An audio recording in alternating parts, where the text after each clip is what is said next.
இடங்களம் நேர்களுக்கு வணக்கம். தொடர்ச்சியா தமிழ்நாட்டுல சாதிய வன்கொடுமை தொடர்பான சம்பவங்கள் நடந்துட்டு இருக்கு அப்படிங்கிறத பார்த்துட்டு வரோம். கடந்த ஆட்சியிலும் சரி, அதற்கு முந்தின ஆட்சியிலும் சரி, இப்பவும் சில இடங்கள்ல நடந்துட்டு தான் இருக்கு அப்படிங்கிறத நம்மளால பார்க்க முடியுது. ஆணவ படுகொலைக்கு தனி சட்டம் தேவை அப்படிங்கிற ஒரு கோரிக்கை தொடர்ந்து பல கட்சித் தலைவர்களிடமிருந்தும் வழக்கறிஞர்களிடமிருந்தும் சமூக ஆர்வலர்களிடமிருந்தும் வைக்கப்படுற ஒரு விஷயமா இருக்கு. அதே நேரம் சில அரசியல் தலைவர்கள் தனிச்சிடம் தேவையில்லை, இது போன்ற வழக்குகளை காவல்துறை இருக்கிற சட்டத்தை வைத்து சுதந்திரமா விசாரிக்க அனுமதிக்க வேண்டும் அப்படின்னு சொல்லிட்டு இருக்காங்க. ஆணவ படுகொலைக்கு தனி சட்டம் தேவையா அப்படிங்கிற ஒரு கேள்வி இருக்கும் சூழல்ல அதை எதிர்த்து ஆணையத்தை அணுகியிருக்கிறார் திமுகவின் ஆதரவாளராக அறியப்படும் தனி இயக்கம் கண்டிருக்கும் நடிகரும் அரசியல் தலைவருமான கருணாஸ். ஆதரிக்கும் விசிக உள்ளிட்ட கட்சிகள் தனிச்சட்டத்தின் அவசியம் என்ன, இதுதான் நம்ம இன்னைக்கு பார்க்க போறோம். சோ நான் உங்க ஹரீஷ் கூட தலைமை பேசுறதுக்காக பிரியாங்க. வணக்கம். வணக்கம் மகேஷ். இன்னைக்கு நாம எடுத்திருக்கிற இந்த தலைப்பு சமூகத்துல ரொம்ப முக்கியமான, அதே நேரத்துல அதிக கவனத்தை பெற வேண்டிய இந்த ஆணவ படுகொலைகளுக்கு எதிரான இந்த தனிச்சட்டம் பத்தி தான். இது அரசியல் கட்சிகளோட நிலைப்பாடும் ஒவ்வொரு கட்சிக்கு ஏத்த மாதிரி அது மாறுது அப்படின்றதுதான். இப்போ ஃபர்ஸ்ட் ஆணவ படுகொலை அப்படின்றது என்னன்றது பாக்குறப்ப அந்த ஜாதி மதம் இதுக்கெல்லாம் தான் முக்கியத்துவம் கொடுக்கிறோம். அந்த வர்க்க கோட்பாடுகள் இதை மீறி தங்களுக்கு பிடிக்காத ஒருத்தரை காதலிச்சு திருமணம் செஞ்சுக்கிற அந்த சொந்த குடும்ப பிள்ளைகளையே குடும்ப கௌரவம் இல்லைனாக்கா ஜாதி பெருமை அப்படின்ற பேர்ல படுகொலை செய்வதுதான் ஆணவ படுகொலை. இது எப்படி இருக்கு அப்படின்னா, தமிழ்நாட்டுல கடந்த இந்த 10 ஆண்டுகளாவே நம்ம நிறைய விஷயங்கள் நம்ம பார்த்திருக்கோம். இப்ப இளவரசன் திவ்யா விஷயமாகட்டும், உடுமலை சங்கர் ஆகட்டும், கோகுல்ராஜ் ஆகட்டும், பல உயிர்கள் இந்த ஆணவ படுகொலைகளுக்கு பலியாயிருக்கு. இதன் பின்னணியில தான் இந்த தனி சட்டம் வேணும் அப்படின்றது தேவை அப்படின்றத கேக்குறாங்க. இது சுத்திய விவாதங்களும் நிறைய நடந்துட்டு இருக்கு. இப்ப தனி சட்டத்தோட அவசியம் என்ன, அந்த செப்பரேட் லான்றது என்ன அப்படின்றதுதான் இப்போ இருக்கிறது. அந்த பிஎன்எஸ் ஐபிஎஸ், அந்த பழைய இது ஐபிஎஸ் சொல்றோம் இல்லையா, அது அந்த கொலை குற்றங்கள் அந்த பிரிவு 103 இல்லைனாக்கா 302 இதுதான் பொதுவா எல்லா விஷயத்துக்குமே அந்த ஒரே காமன் இதுதான் கையாண்டுட்டு இருக்காங்க. ஆனா ஆணவ படுகொலைகளுக்கு தனிச்சட்டம் ஏன் தேவை அப்படின்றதுக்கு ஒரு முக்கிய காரணங்கள் இருக்கு. குற்றத்தோட பின்னணி அது வெவ்வேறா இருக்கும். இப்போ ஒரு சாதாரண இப்ப நீங்க சொல்ற அந்த 103 இதெல்லாம் எடுக்கிறப்போ அது சாதாரண கொலையோட பின்னணியில தான் பண தகராறு இருக்கட்டும், தனிப்பட்ட பகை இருக்கட்டும், என்ன வேணா இருக்கும். ஆனா இந்த ஆணவ கொலை அப்படின்றது இந்த சமூக ஜாதிய கட்டமைப்பு, இந்த வெறுப்புணர்வோட வெளிப்பாடு, குடும்பத்தினரே எதிரிகளாக மாறும் நிலை அப்படின்றதுதான். ஏன்னா குற்றங்கள் குடும்பத்துக்குள்ளேயே நடக்குது அப்படின்றதுதான் நான் இந்த ஆணவ கொலைக்கு தனி சட்டத்தை பத்தி நான் நினைக்கிறேன். உன்னோட பார்வை எப்படி இருக்கு ஹரீஷ்? இந்த ஆணவ படுகொலை அப்படிங்கிறது நகர்ப்புறங்களை தாண்டி கிராமங்கள்ல அதிக அளவுல இருக்கு. நான் நிறைய சம்பவங்கள் நான் கேள்விப்படுறதெல்லாம் ஆணவ படுகொலை நடக்கிற விஷயங்கள்லாம் கிராமப்புறங்கள் அதிகமா இருக்குங்கிறது பார்க்க முடியும். தென்காசி, திருநெல்வேலி மாவட்டங்கள்ல இன்னும் அதிக அளவுல இருக்கு அப்படிங்கிறது. கடந்த ஆட்சி காலத்திலும் சரி, அது முந்திரியும் சரி, இப்பவும் சில இடங்கள்ல ஆணவ படுகொலை நடக்குது. சாதிய வன்கொடுமைன்னு சொல்லி மாணவர்கள், பள்ளி மாணவர்கள்கிட்டே சாதிய பாகுபாடு பார்க்குற சுச்சுவேஷன்ஸ் இன்னைக்கும் இருக்கு. தென்காசி, திருநெல்வேலி மக்கள்லாம் போனோம்னா இன்னைக்கும் இருக்கு. இந்த சுச்சுவேஷன்ஸ் மாறணும் அப்படின்னா இந்த பாகுபாட்டை ஒண்ணு ஒழிக்கணும். அப்படி இல்லைன்னா இது போன்ற சம்பவங்கள் நடக்கும்போது அதற்காக ஒரு தனிச்சட்டம் அவசியம் அப்படிங்கிறது வரும். ஏன்னா இப்போ இருக்கிற எந்த சட்டமும் இந்த ஆணவ படுகொலைக்காக இயற்றப்பட்ட சட்டங்கள் கிடையாது. ஆமா, எதுவுமே இன்னைக்கு இருக்கிற எந்த சட்டமும் ஆணவ படுகொலைக்காக இயற்றப்பட்ட சட்டமே கிடையாது. பொதுவா ஒரு ஒரு குடும்பத்துல ஒரு பெண் ஒரு ஒரு சாதியை சேர்ந்தவராகவும் ஆண் தலித் சமூகத்தை சேர்ந்தவங்க இருந்தா அந்த ஆணும் பெண்ணும் காதலிச்சு திருமணம் பண்ணிக்கிறாங்க, இல்ல அவங்க ஃப்ரெண்டா பழகுறாங்கிறதுக்காக நிறைய கொலைகள் நடந்திருக்கு. ஃப்ரெண்டா பழகினாங்கிறதுக்காக கொலை பண்ணியிருக்காங்க. சோ இப்படியான சூழல் வந்தா எஸ்சி எஸ்டி ஆக்ட் பயன்படுத்தப்படும். அதுவும் அந்த ஆண் தலித்துங்கிற ஒரு இடத்துக்கு வந்தா மட்டும்தான் எஸ்சி எஸ்டி ஆக்ட் பயன்படுத்தப்படும். இல்லைன்னா அது கூட பாசிபிலிட்டி இல்லை. சோ அப்படியான சூழல்ல இந்த தனிச்சட்டம் அமைந்தால் பல்வேறு குற்றங்களை வந்து தடுக்க முடியும். அதை தாண்டி சாட்சிகளை வந்து எந்த அளவுக்கு என்ன சொல்றது கலைக்க விடாம கலைக்காம இருக்கிறதுக்கு உதவும் இந்த தனிச்சட்டம் உதவும் அப்படிங்கறதா பார்க்க வேண்டிய விஷயமா இருக்கு. அண்ட் இதுக்கு முன்னாடி பல்வேறு வழக்குகள் நம்ம பார்த்திருக்கோம். என்ன சொல்றது உடுமலைப்பேட்டை வழக்காகட்டும், அதே மாதிரி கோகுல்ராஜ் வழக்காகட்டும், இந்த வழக்குகள் எல்லாம் வந்து எந்த விதமான எந்த வகையில வந்து சட்டங்கள் பயன்படுத்தப்பட்டிருக்கு அப்படிங்கறதெல்லாம் வந்து நம்ம நிறைய பார்த்துட்டு இருக்கோம். ஸோ அந்த வகையில ஐபிசி செக்ஷன் 120B பயன்படுத்தப்பட்டிருக்கு, 302 மர்டர் பயன்படுத்தப்பட்டிருக்கு, 307 attempt to murder, 360 kidnapping, 201 destruction of evidence, 506 clause 2 criminal intimidation and சம்பந்தப்பட்ட நபர் அதாவது பாதிக்கப்பட்ட நபர் வந்து எஸ்சி எஸ்டி பிரிவுகள் இருந்தா section 3 clause 2V for pre-16 settling like Gokulraj, அதாவது கோகுல்ராஜ் வழக்கு மாதிரி இருந்தது அப்படின்னா இந்த செக்ஷன் கோகுல்ராஜ் வழக்கு முன்னாடி பயன்படுத்தப்பட்ட செக்ஷன் வந்து செக்ஷன் 3 clause 2VA. இது வந்து இது எல்லாமே வந்து எஸ்சி எஸ்டி ஆக்ட் மையப்படுத்திதான் இருக்கு. இந்த ஆணவ படுகொலைக்கு தனியா எந்த சட்டமும் இல்லை. ஆணவ படுகொலை தடுக்க வேண்டிய இடத்துக்கு வந்து நிறைய இருக்காங்க. நம்ம வந்து இதுக்கு முன்னாடி இதே இடம்பெறதுக்காக நம்ம ஒரு பேட்டி எடுத்துக்கோம்.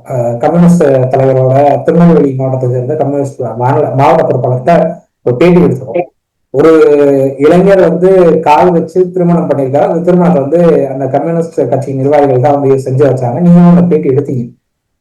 சோ அதுல வந்து அவர் தெளிவா சொல்லுவாரு, நாங்க வந்து திருமணம் செய்து வைத்த தகவலை யார் சொன்னாங்கன்னே தெரியல, வந்து அடிச்சு உடைச்சிட்டு போயிருக்காங்க எல்லாத்தையும் அப்படிங்கறத தெளிவா சொல்லுவார். அந்த அளவுக்கு சாதிய வெறி அதிக அளவுல இருக்கிறத பாக்கணும். இப்ப கருணாஸ் எதிர்க்காக வந்து எதிர்க்கிறாரு. கருணாஸ்க்கு எதிர்க்க வேண்டிய அவசியம் என்ன இருக்கு? ஏன்னா கருணாஸ் போன்றவர்கள் இந்த மாதிரியான விஷயத்துல பஞ்சாயத்து பண்ணி அதுல சம்பாதிக்கிறதுக்கு பாக்குறாங்க. ஓப்பனா சொல்லணும்னா அதுதான் நடக்குது. கருணாஸ் அவர்கள் வந்து ஒரு படத்துலயும் நடிச்சார். அந்த மாதிரி சம்பவங்களை வந்து தடுக்கணுங்கிறதுக்காக ஒரு படத்தையும் நடிச்சார். அந்த படம் திரௌபதினு நினைக்கிறேன். சாதி பாகுபாட்டை மீறி திருமணம் செய்யறவங்கள போலி திருமணங்கள்னு காட்டி சம்பாதிக்கக்கூடிய ஒரு விஷயத்த வந்து அந்த வெட்ட வச்சு மாத்திர ஒரு படம் தான் இருந்தது திரௌபதி. அதுல ஒரு வக்கீல் ரோல்ல கருணாஸ் அவர்கள் பண்ணியிருப்பார். அவர் ரொம்ப அந்த படத்துல அவருடைய ரோல் ரொம்ப தெளிவா அதை சொல்லணும். ஆனா இன்னைக்கு நேர்ல நிஜத்துலன்னு பார்க்கும்போது அவர் வந்து இந்த சட்டத்தை எதிர்க்கிறது ஏன் அப்படிங்கிறது ஒரு கேள்விக்குறி. நம்ம வந்து ஆணவ படுகொலைக்கு தனிச்சட்டம் தேவையில்லைன்னு மனு கொடுத்துட்டு அந்த மனு தொடர்பான தகவல் வந்து தன்னுடைய இன்ஸ்டாகிராம் பக்கத்துல பதிவு பண்ணிட்டு நான் தூக்கி என்னுடைய எக்ஸ்ல வந்து நான் என்னுடைய ட்விட்டர் அக்கௌண்ட்ல போஸ்ட் பண்ண உடனே அதை எடிட் பண்ணி ஆணவ படுகொலைக்கான தனிச்சட்டம் அப்படிங்கிறத வந்து எடிட் பண்ணி வேற மாதிரி போட்டுச்சிருக்காரு. சோ உங்களுக்கு வந்து எங்க தன் மேல பிரச்சனை வந்துருமோ தன்னை வந்து தவறா புரிஞ்சுக்குவாங்களோ நினைச்சுக்கிறார் அவரு. ஆனா அவங்களுடைய கட்சி நிர்வாகிகள் வந்து ஆணவ படுகொலை தனிச்சட்டம் தேவைங்கிறாங்க. அவருடைய கட்சி நிர்வாகிகள் தேவைங்கிறாங்க. அவர் ஏன் தேவையில்லைன்னு சொல்றாங்க அவருக்கு தான் தெரியும். அவர் தான் சொல்லணும். நீங்க ஒரு ஆணும் பெண்ணும் வந்து சாதி மறுப்பு திருமணம் செய்து கொள்ளக்கூடாதுன்னா யார் சொன்னா செய்யக்கூடாதுன்னு? அதாவது ஒரு பெண் வந்து வேற ஒரு சமூகத்தை சேர்ந்த ஆணோட காதல் வருது, அவங்க காதலிக்கிறாங்க, திருமணம் செஞ்சுக்கணும்னு விரும்புறாங்க. பெற்றோர்கள் வந்து இப்போ நம்ம சமீபத்துல கூட ஒரு வீடியோ வந்துச்சு. அந்த பெண் கிட்ட அந்த பையன் நல்ல பையன் இல்லை அப்படின்னு சொல்லி பெற்றோர்கள் கதற காட்சியெல்லாம் சமீபத்துல கூட வச்சு 2 நாள் முடியாது. 2 நாள் முடியுது. இன்னைக்கு இருக்கிற பசங்களை வந்து 17 வயது வரைக்கும் தான் வந்து பெற்றோர்கள் கண்காணிக்க முடியும். அவங்களுடைய கட்டுப்பாட்டுல 17 வயசு வரைக்கும் தான் வச்சுக்க முடியும். 18 ஆரம்பிச்சிருச்சுன்னா அவங்களுடைய முடிவுகளை அவங்களே தேடிக்க வேண்டிய சுச்சுவேஷனுக்கு வராங்க. அதுக்குதான் மேஜர் அப்படிங்கிற ஒரு பொறுப்பான ஒரு வார்த்தை கொடுக்கப்பட்டிருக்கு. அவங்களுடைய வாழ்க்கையை அவங்க டிசைட் பண்ணிக்கணும் அப்படிங்கிறது தான் இந்த மேஜர் வார்த்தை அதுக்காக தான் கொடுக்கப்பட்டிருக்கு. அதுக்காக தான் தனி சட்டம் கொடுக்கப்பட்டிருக்கு. வாக்குரிமை அதனாலதான் அவங்களுக்கு கொடுக்கப்பட்டிருக்கு. அவங்களுடைய முடிவு என்னங்கிறது அவங்களே டெசிஷன் எடுத்துக்கணும் அப்படிங்கிறத வாக்குரிமை கொடுக்கப்பட்டிருக்கு.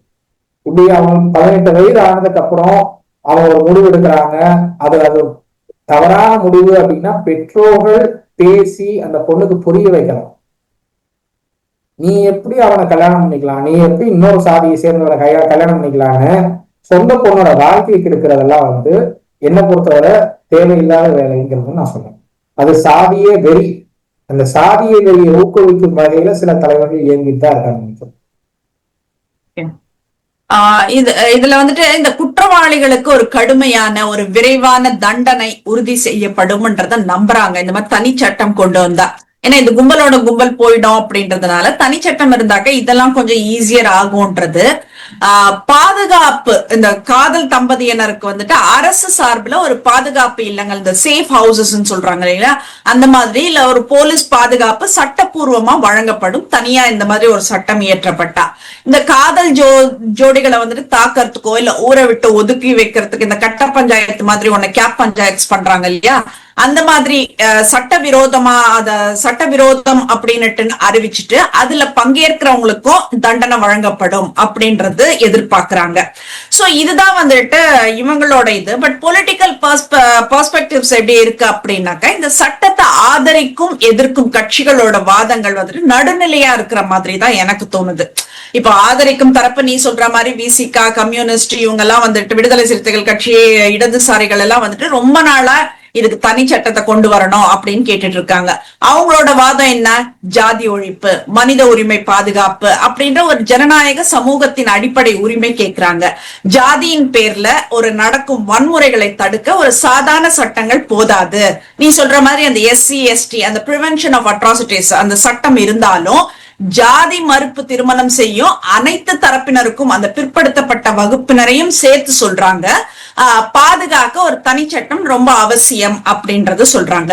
நம்ம கருணாஸ் மாதிரி ஆட்கள் எல்லாம் எதிர்ப்பு தெரிவிக்கிறாங்க. முக்குலத்தோர் படையாகட்டும், இது அவங்களோட நிலைப்பாடு என்னவா இருக்கு அப்படின்னா, கொலை குற்றங்கள் வந்துட்டு ஏற்கனவே இந்தியால வந்துட்டு கொலை குற்றங்களுக்கு மரண தண்டனை வரை வழங்க இப்ப சட்டங்கள்ல அந்த IPS BNS இடம் இருக்கு. அதுக்கு ஏன் புதுசா ஒரு சட்டம்? தவறா பயன்படுத்த கூடும் அப்படின்ற ஒரு அச்சம் அவங்களுக்கு இருக்கு. வரதட்சணை தடுப்பு சட்டம், இந்த SC ST அந்த சட்டம், அந்த சட்டங்கள்ல சில நேரங்கள்ல தனிப்பட்ட இந்த பழி வாங்குதல்கள், இப்போ லேடிஸ்க்கு ப்ரிஃபரன்ஸ் இருக்கிற இடத்துல எல்லாம் கூட லேடிஸ்க்கான சட்டங்கள் இருக்கிறதெல்லாம் கூட வந்துட்டு சில சமயம், வெகு சில சமயம் நான் சொல்றேன் நானு, மிஸ்யூஸ் ஆகுது.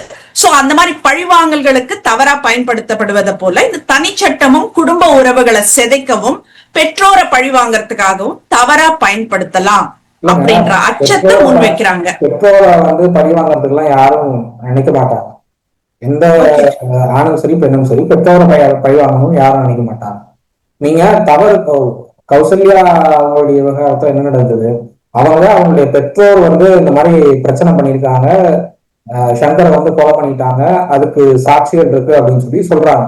ஆனாலும் இந்த வழக்குல வந்து 3 பேர் வந்து விடுதலை செய்யப்பட்டிருக்காங்க. சோ அவங்க மேல இருக்கிற குற்றச்சாட்டுகள் நிரூபிக்கப்பட முடியல.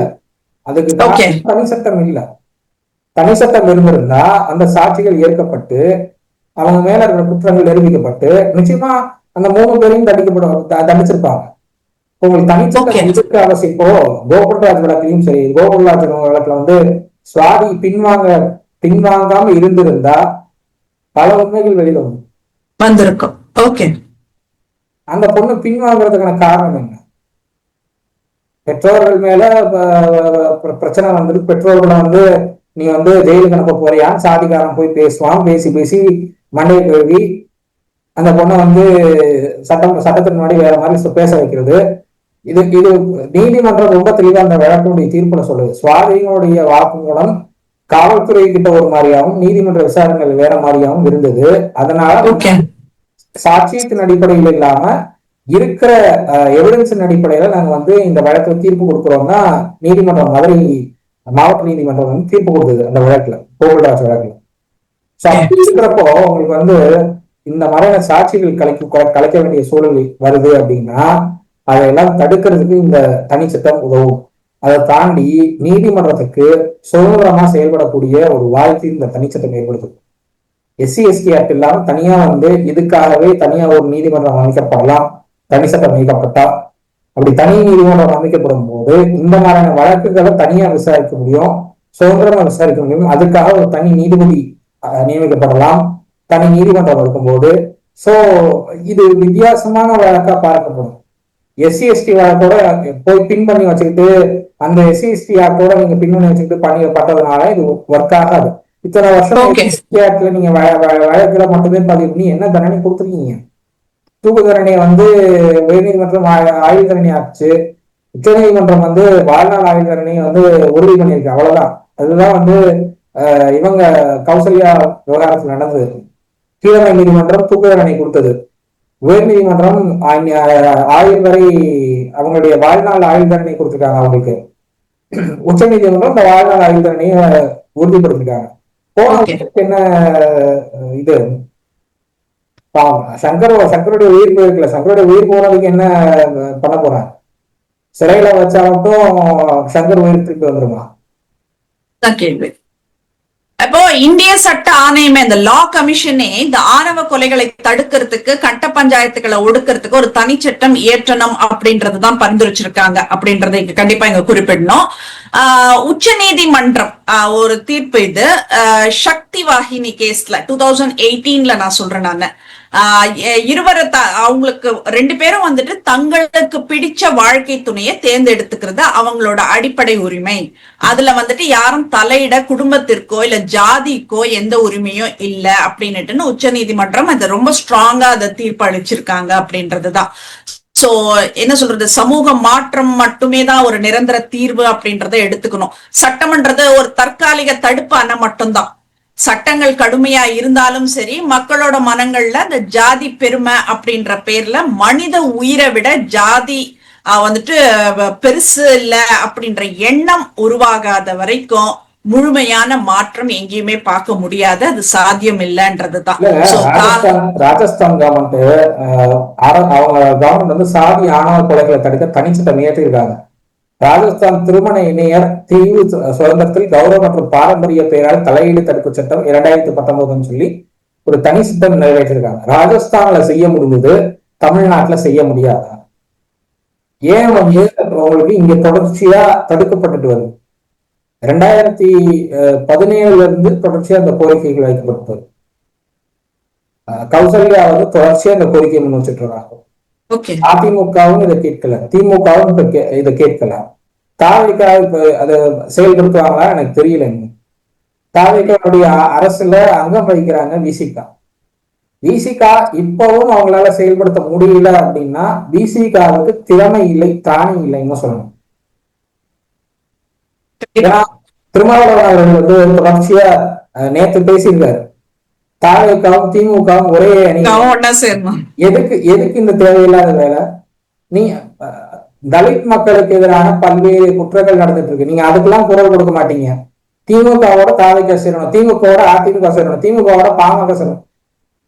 நீங்க வந்து என்ன கட்சிகளை சேர்த்து வைக்கிற வேலை தான் நீங்க பாக்குறீங்களா? எதுக்காக தனியா இது பண்ணீங்க? எதுக்காக நீங்க வந்து தலித் மக்களுடைய எழுச்சிக்காக நீங்க வந்து களத்துக்கே வந்திருக்கீங்க, அவசர களத்துக்கே வந்திருக்கீங்க? அந்த வேலையை நீங்க உறுப்பியா பாக்குறீங்களா? கிடையவே கிடையாது. நீங்க தலித் மக்களுடைய உரிமைக்காக கடந்த ஆட்சியில் என்ன குரல் கொடுத்தீங்க? ஒண்ணுமே இல்லை. அதனாலதான் தலித் மக்கள் மொத்தமா தாவேகா பக்கம் மூவ் ஆனாங்க. இன்னைக்கு ஆட்சியில பங்கு, அதிகாரத்துல பங்குன்னு அமைச்சரவையில பொறுப்புல இருக்கீங்க. பொறுப்புல இருக்கும் போது இந்த ஆணவ படுகொலைக்கான தனிச்சட்டத்தை கொண்டு வரதுக்கு உங்களால தாவேகா அரசை வலியுறுத்தி கொண்டு வர முடியல அப்படின்னா இதை விட கேவலமான விஷயம் எதுவும் கிடையாது. கண்டிப்பா கண்டிப்பா ஹரீஷ். இப்ப இந்த காதலும் மனிதனையும், 2வது இடைத்தேர்தல்கள் வருது. நான் சொல்றேன், இடைத்தேர்தல் வருது. இந்த மாதிரியான விவகாரத்தால பாதிக்கப்பட்ட யாராவது ஒருத்தரை தயவு செஞ்சு இடைத்தேர்தல வேட்பாளராக நிறுத்தி அவங்களை வெற்றி பெற வைங்க. அவங்கள சட்டமன்றத்துக்கு கூட்டிட்டு போங்க. தனிச்சட்டம் அப்பத்தானா இயற்றப்படும். கண்டிப்பா கண்டிப்பா. சட்டமன்றத்துல வந்து இதுக்காக குரல் கொடுக்கறதுக்கு பிரதிநிதித்துவமே இல்லாத ஒரு சூழல் இருக்கு. அப்படி ஒரு குரல் எழுப்பப்பட்டுச்சு அப்படின்னா அங்க யார் ஆதரிக்கிறாங்க, யார் எதிர்க்கிறாங்கிறது வெட்ட வெளிச்சமா தெரிஞ்சு. கண்டிப்பா கண்டிப்பா. யார் வந்து மேடைக்காக பேசுறாங்க, யார் போலி வேஷம் போடுறாங்க அப்ப தெரிய ஆரம்பிச்சோம். அதுதான், ஏன்னா வெளியில பேசுறது மட்டும் தான் நம்ம பேசிட்டு இருக்கோம், உள்ள என்ன நடக்குதுன்றத நமக்கு தெரியாது. என்ன பொறுத்தவரை வந்து கௌசல்யா சட்டமன்றத்துக்கு போக வேண்டியவர். அந்த சட்டமன்றத்துல அவங்க குரல் கொடுத்தாங்கன்னா நிச்சயமா தனிச்சட்டம் இயற்றப்படுறதுக்கான பாசிபிலிட்டி நிறைய இருக்கு. விசிகா அதுக்கான பாசிபிலிட்டியை பார்க்கணும். விசிகா தாவேக்காவில வந்து அமைச்சரவை நாங்க அங்கம் வச்சுட்டு இருக்கோம், தாவேக்கா திமுக சேரணும், தாவேக்கா அதிமுக சேரணும்னு பேசிட்டு இருக்கிறத விட பாதிக்கப்பட்ட நபர்களுக்கு இப்படி நீதி வாங்கி கொடுக்கணும், பாதிக்கப்பட்ட நபர்களுக்கு வந்து அவங்க வைக்கிற கோரிக்கை எப்படி நிறைவேற்றணுங்கிறத பார்க்கணும். கண்டிப்பா இவர் வந்து தனித்துவமா செயல்பட்டு இருக்காரு வன்னியரசு. அவர் சாதி வன்கொடுமை தொடர்பான குற்றச்சாட்டுகள் வரும்போது அதுல அதீத கவனம் செலுத்தி அந்த மக்களை போய் பார்த்து அந்த பிரச்சனைக்கு ஒரு தீர்வு காண்றதுல ரொம்ப துரிதமா செயல்பட்டு இருக்காரு. திருமாவளவன் அவர்கள் பேசுறது எல்லாமே வந்து வன்னியரசு செய்யற எல்லா விஷயத்தையும் அப்படியே மறைக்கும் வகையில் அப்படியே வந்து வன்னியரசு அவர்களுக்கு கிடைக்கிற அத்தனை நற்பெயர்களையும் வந்து மொத்தமா கிடைக்கிற அளவுக்கு திருமாவளவன் அவர்களின் பேச்சு. ஒண்ணு, கட்சி ரீதியா நீங்க திமுக போறீங்கன்னா தயவு செஞ்சு போயிடுங்க, ஆட்சியில பங்கு. அதுதான் சோஃபால ஒரு கால சேர்ல ஒரு கால வச்சாக்கலாம். அவங்க வந்து என்ன பொறுத்தவரை திருமாவளவன் அவர்கள் வந்து தாவேக்கா கிட்ட டிமாண்ட் வைக்கிறாருங்கிற மாதிரி தான் நான் பாக்குறேன். கோயம்புத்தூர்ல நினைக்கிறேன், கோயம்புத்தூர்ல வந்து திருமாவளவன் அவர்கள் துணை முதலமைச்சர் ஆக்கணும்னு ஒரு தீர்மானம் நிறைவேற்றினாங்க சமீபத்துல. அதுக்கான டிமாண்ட வந்து திமுக பயன்படுத்தி தாவேக்கா கிட்ட பேசுறாரோ அப்படிங்கிற மாதிரி தான் நான் பாக்குறேன். உங்களுக்கு துணை முதலமைச்சர் பதவி வேணா கேளுங்க, கொடுத்தாங்கன்னா வாங்கிக்கோங்க, இல்லைன்னா அமைச்சரவையில் இன்னொரு பொறுப்பு கூட கேட்டு வாங்குங்க, ஒன்றும் தப்பு கிடையாது. இவர் திருமாவளவன் அவர்கள் தான் சொன்னார், துணை முதலமைச்சர்னாக்க பெரிய இதுவா, அத ஏன் நான் முதலமைச்சர் ஆக கூடாதா அப்படின்ற மாதிரி எல்லாம் வீரவசனம் எல்லாம் பேசி. துணை முதலமைச்சர் பதவி வந்து சட்டப்படி அது ஒரு பதவியே கிடையாது, பதவி கிடையாது, அது வந்து லீகல் போஸ்டே கிடையாது. இதை வந்து உயர்நீதிமன்றம் தீர்ப்புல தன்னுடைய உத்தரவுகள்ல பல நேரங்களில் சொல்லியிருக்கு.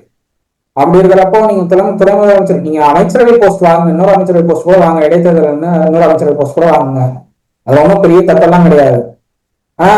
திமுக பயன்படுத்தி தாவேக்கா அரசு கிட்ட பேரம் பேசுறது, தாவேக்கா அரசு கிட்ட டிமாண்ட் வைக்கிறது, இதெல்லாம் தேவையில்லாத வேலை. இருக்கிற பிரச்சனைகளை முதல்ல கவனம் செலுத்தணும். இந்த மாதிரி கடந்த முறை வந்து சட்டமன்றம் கூடும் போது தனிச்சிட்டம் தொடர்பா நாங்க வந்து வலியுறுத்துவோம் சொன்னாங்க. என்ன வலியுறுத்தினாங்க? ஒண்ணுமே இல்லை. வலியுறுத்த வேண்டியது வந்து விசிகா வந்து பிரதிநிதித்துவம் இருக்கு, அமைச்சரவையில பிரதிநிதித்துவம் இருக்கு, இத்தனையும் இருந்தும் நீங்க வந்து எதுவுமே செய்யாம அமைதியா இருந்தீங்கன்னா நீங்க அமைச்சரவையில எதுக்கு இருக்கீங்கிற ஒரு கேள்வி வருது இல்ல. கண்டிப்பா தலித் மக்களுக்கான குரலா இருக்க வேண்டிய விசிகா தலித் மக்களுக்கான குரலை தாண்டி எங்கேயோ பயணிக்குது. போன ஆட்சியில வந்து பல்வேறு பிரச்சனைகளை தலித் மக்கள் சந்திச்சிருக்காங்க. தோழமை சுட்டுதல்ங்கிற பேர்ல 2 பக்கத்துக்கு ஒரு அறிக்கை வரும் திருமாவளவன் தந்து. என்ன பண்ணிருக்காரு திருமாவளவன்? கண்டிப்பா தாவேக்கா அரசு தவறு செய்யுது அப்படின்னா அதுக்கு குரல் கொடுக்கறதுக்காக ஒருத்தர் இருந்தார், அவங்க கட்சியில ஒருத்தர் இருந்தார், குரல் கொடுத்துட்டு இருந்தாரு, மீடியால பேசிட்டு இருந்தாரு. அவரையும் கட்சி விட்டு நீக்கியாச்சு. திமுக அரசு தவறு பண்ணா அவர் தான் பேசிட்டு இருந்தாரு. திமுக அரசு தவறு செய்யுது, தலித் மக்களுக்கு எதிராக இருக்கு அப்படின்னு சொல்லி பேசிட்டு இருந்தாரு. அவரை இப்ப நீக்கியாச்சு கட்சியில இருந்து, பொறுப்பு நீக்கியாச்சு, கட்சியில இருந்து நீக்கியாச்சு. 6 மாதத்துக்கு இடைக்கால நீக்கம் போட்டு நோட்டீஸ் கொடுத்தாச்சு அவருக்கு. நீங்க தவறுகளை ஒரு அரசு தவறு செய்யும் போது சுட்டி காட்ட வேண்டிய இடத்துல இருக்கிறது தான் கூட்டணி கட்சிகளுடைய பொறுப்பு. அதை வந்து செய்யாத ஒரு கூட்டணி கட்சி வந்து கூட்டணியில இருந்தும் பயனில்லை. அரசு தவறான வழிக்கு போகுதுன்னா திருத்த வேண்டிய இடத்துல கூட்டணி கட்சிகள் இருக்கணும். போன பீரியட்ல டிஎம்கே என்ன தப்பு பண்ணாலும் நாங்க வாய மூடிட்டு வெறும் வந்து 2 பக்கத்துக்கு அறிக்கை மட்டும் தான் வெளியிடுவோம் உட்காந்துட்டு இருந்ததுனாலதான் திமுகவும் தோத்துச்சு, நீங்களும் தோத்தீங்க. தலித் மக்கள் கொதித்து போயிருக்காங்க. கீழே கிரவுண்ட்ல எல்லாம் பாக்குறோம், தலித் மக்கள் வந்து தாவேக்கா அரசு ஏதாவது பண்ணுமான்னு எதிர்பார்த்துட்டு இருக்காங்களே தவிர விசிகா மேல பெரிய அளவு நம்பிக்கை இல்லை. திருமாவளவன் அவர்கள் மேல நம்பிக்கை இருக்கு, எல்லாருக்கும் நம்பிக்கை இருக்கான்றது சந்தேகம் தான். விசிகா மேல திருமாவளவன் அவர்கள் மேல ஒரு நல்ல மதிப்பு இருக்கு, நம்பிக்கை இருக்கு. விசிகா மேல விசிகா இப்போ தாவேக்காவோட சேர்ந்ததுனால ஏதோ பண்ணுவாங்க அப்படிங்கிற ஒரு நம்பிக்கை பிறந்திருக்கு. அந்த நம்பிக்கையை காப்பாற்ற வேண்டிய இடத்துலயாவது விசிகா இருக்கணும். சும்மா உட்காந்துக்கிட்டு திமுகவோட சேரணும் தாவேக்கா எல்லாம் வந்து பாஜக எதிர்ப்பை வந்து நாடாளுமன்ற தேர்தலில் எப்படி காட்டணும் அப்படி காட்டணும். நீங்க சும்மா எதுக்கு எடுத்தாலும் பாஜக எதிர்ப்பு காட்டி நீங்க வந்து மத்தியில இருந்து வர எந்த நிதியும் மாநிலத்துக்கு அவன் ஏற்கனவே கொடுக்க மாட்டான், சென்ட்ரல்ல இருந்து ஃபண்டு. நீங்க எதிர்க்கிறவங்க இன்னும் அதிக அளவில் பிரஷர் போட்டீங்கன்னா வர வேண்டிய நிதியும் வராம போயிடும். மாநிலத்துக்கு எது தேவையோ அதை வந்து கேட்டு வாங்கணும். மாநிலத்துக்கு தேவையில்லாத விஷயத்தெல்லாம் எதிர்க்கணும். அதை விட்டுட்டு பாஜக எதிர்ப்பு காட்டணும். பாஜக எதிர்ப்பை வந்து நாடாளுமன்ற தேர்தலில் காட்டுங்க. நீங்க எந்த கூட்டணியில போய் சேர போறீங்க, யாரை வந்து பிரதமர் வேட்பாளர் காட்ட போறீங்க அப்படிங்கறத பார்க்கலாம். ராகுல் காந்தியா வந்து பிரதமர் வேட்பாளர்ங்கிறத விஜய் இன்னுமே வந்து தீவிரமா இருக்காரு. ராகுல் காந்தியா மோடியாங்கிறத 29 எலெக்ஷனுடைய கேம்பெயினா இருக்க போகுது. ஸ்டாலினா ராகுலா, ஸ்டாலினா மோடியான்னு இங்கே இருக்க போறது கிடையாது. ஸ்டாலின் அவர்களுக்கே வந்து மோடியா ராகுலாங்கிற ஒரு டிசிஷன்ல எடுக்க வேண்டிய இடத்துல தான் இருக்காது. அவரும் 3ஆம் மணிக்கு பாசிபிலிட்டி வரும். 3ஆம் மணி இதுவரைக்கும் அமைந்த 3ஆம் மணி என்ன கிழிச்சது?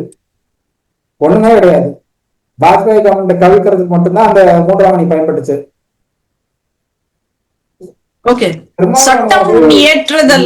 விஷயத்துல குரல் கொடுத்தே ஆகணும். திருமாவளவன் அவர்கள் இது போன்ற விவகாரங்கள்ல பேசியே ஆகணும். தலைமைக்கு அரசுல அங்கம் வைக்கிறதுனால பேசுங்க. அதே மாதிரி இந்த மாதிரி விவகாரங்கள்ல பாதிக்கப்பட்டவர்களை சட்டமன்றத்துக்கு அனுப்பக்கூடிய இடத்துக்கு விசிக வந்தே ஆகணும். கண்டிப்பா ஹரிஷ். சட்டம் ஏற்றது ஒரு புறம் இருந்தாலும் அந்த அடுத்த தலைமுறைக்கு ஜாதியற்ற ஒரு சமத்துவமான சிந்தனையை கொண்டு சேர்ப்பதுதான் இதற்கான ஒரு நிரந்தர தீர்வுன்னு நான் நினைக்கிறேன். சோ அடுத்த டாபிக்ல நம்ம நாளை பேசுவோம் ஹரிஷ். நன்றி. தேங்க்யூ.